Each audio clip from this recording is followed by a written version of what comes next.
halo semua, salam sejahtera Malaysia. Selamat datang ke channel Fels Lifestyle. Tuan-tuan dan puan, ini adalah satu perkongsian yang pasti mengejutkan dan yang pasti dinantikan ramai penyokong Anwar Ibrahim.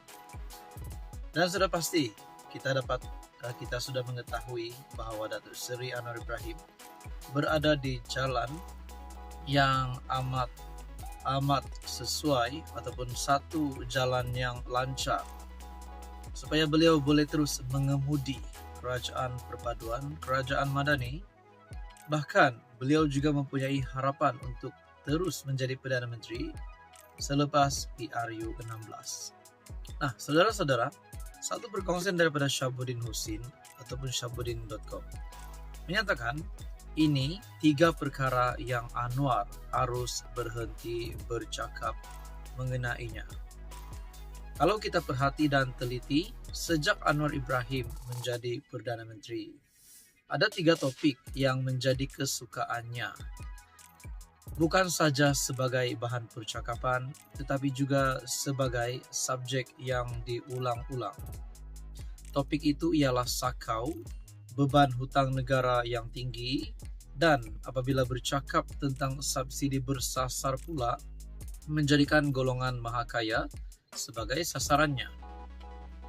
Dulu masa mula-mula beliau bercakap mengenai 3 topik itu, terasa seronok mendengarnya. Tetapi lama-kelamaan, bila topik yang sama dijadikan ulangan macam siaran estro, entah kenapa, rasa bosan mulai menjelma menurut Syabuddin.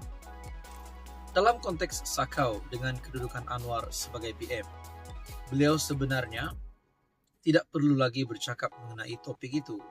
Sebagai PM dengan kuasa yang dimiliki, kini adalah masa untuk beliau menangkap sesiapa saja yang ada kesalahan menyakau dalam negara.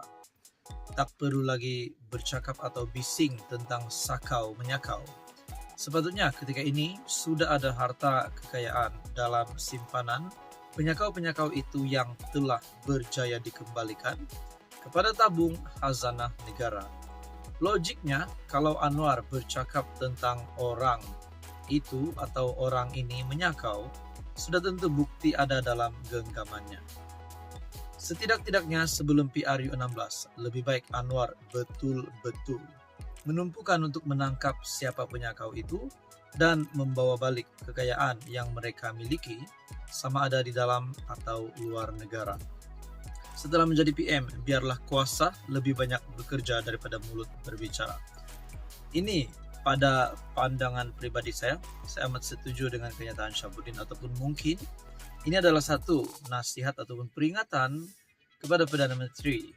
Namun saudara-saudara, kita tahu Datuk Seri Anwar Ibrahim adalah PM yang bekerja, adalah PM yang akan membuat ataupun melakukan setiap yang keluar daripada mulut Perdana Menteri, yaitu Datuk Seri Anwar Ibrahim.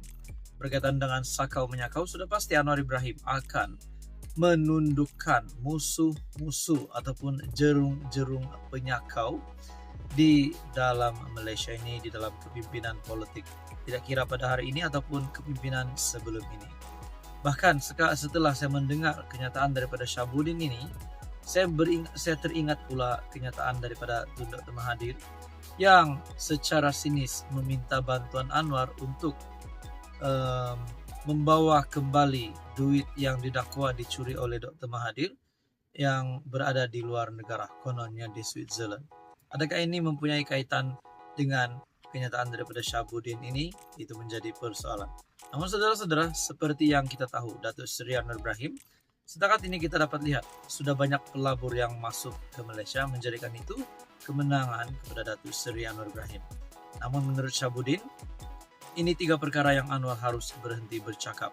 Maksudnya Anwar perlu tunjukkan bukti itu secepat mungkin kepada rakyat Malaysia supaya beliau dapat dilihat mampu terus mengemudi kerajaan perpaduan pada PRU 16 akan datang.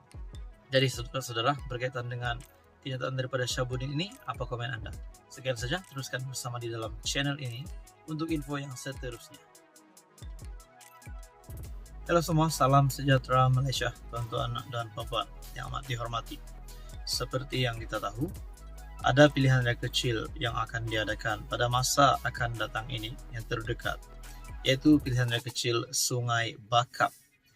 Nah, ini menjadi tumpuan kepada seluruh rakyat Malaysia. Seperti yang kita tahu, PKR, parti daripada PKR akan menghantar calon. Seperti yang diumumkan kepimpinan tertinggi PKR, parti PKR akan menghantar calon.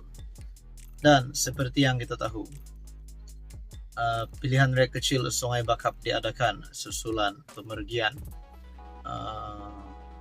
Adun Sungai Bakap baru-baru ini. Dan saudara-saudara, Adun Sungai Bakap yang memegang jawatan sebelum ini adalah daripada kepimpinan PAS ataupun Perikatan Nasional. Persoalannya, adakah PAS akan menghantar calon pada PRK Sungai Bakap kali ini? Nah, ini jawapannya di dalam Malaysia kini. PRK Sungai Bakap, PAS masih perhalusi senarai calon. Nah, jadi kalau ada yang kata PAS tarik diri bertanding PRK Sungai Bakap, bagi saya itu jawapannya adalah tidak, kerana kepimpinan PAS perhalusi senarai calon. Makna kata mereka akan menghantar calon. PAS Pulau Pinang masih memperinci dan memperhalusi senarai calon yang akan bertanding pada PRK Dewan Undangan Negeri Sungai Bakap sebelum mengemukakannya kepada pucuk pimpinan parti untuk dimuktamad. Pesuruh Jaya PAS Pulau Pinang, Muhammad Fauzi Yusof berkata, walaupun sudah mempunyai senarai calon, namun ia belum dimuktamad kerana pihaknya masih membuka ruang kepada semua untuk memberi pandangan termasuk di peringkat akar umbi. Sama ada terdapat calon dalam kalangan ahli keluarga Allahyarham Nur Zamri Latif, itu kita kena tunggu. Tapi calon yang disenarai pendek perlu dikaji banyak sudut, antaranya personality calon itu sendiri.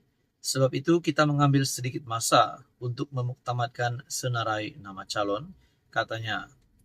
Beliau berkata nama calon yang telah disenarai pendek mungkin diserah kepada pucuk pimpinan selepas mesyuarat Suruhanjaya pilihan raya Khamis ini, tetapi ia bergantung kepada keadaan semasa.